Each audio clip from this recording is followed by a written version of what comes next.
Hello everyone. সকালবেলা আমি আগের দিন রাতের বাসনগুলো ধুয়ে পরিষ্কার করে নিচ্ছি, আর সোনুর জন্য সারাদিন যে জলটা খাবে সেটাও আমি ফুটিয়ে রাখলাম। এদিকে সোনু ঘুম থেকে উঠে যে রান্না করছে আর ও দাদুনকে খাওয়াচ্ছে।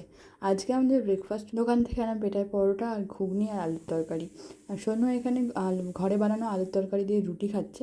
তারপরে যে সোনু স্নানও হয়ে গেছে, কিন্তু যখন রেডি করছিলাম টিপ পরানোর সময় এমনভাবে মাথাটা নাড়িয়েছে যে পুরো টিপটা ঘেটে গেছে। আর দুপুরবেলা ঘুম থেকে উঠে ওর খাওয়া নিয়ে একবার যুদ্ধ চলে। এই যুদ্ধ যতবারও খায় আমার আর মায়ের 1 ঘন্টা প্রায় লেগেই যায় প্রত্যেকবার। আর আজকের লাঞ্চে হয়েছিল বিউলির ডাল, আলু চচ্চড়ি আর চিকেন কষা। সোনুকে খাইয়ে সবাই যখন বসেছে খেতে, মা তখন ওকে থালায় একটু করে ভাত দিয়ে বসিয়ে রাখে। তখন ও ভাতগুলো ছড়ায়। বাবা বলছে যে আর ছড়াতে হবে না, এবার মাথায় মাখো। সত্যি সত্যি মাথায় মেখে নিয়েছে।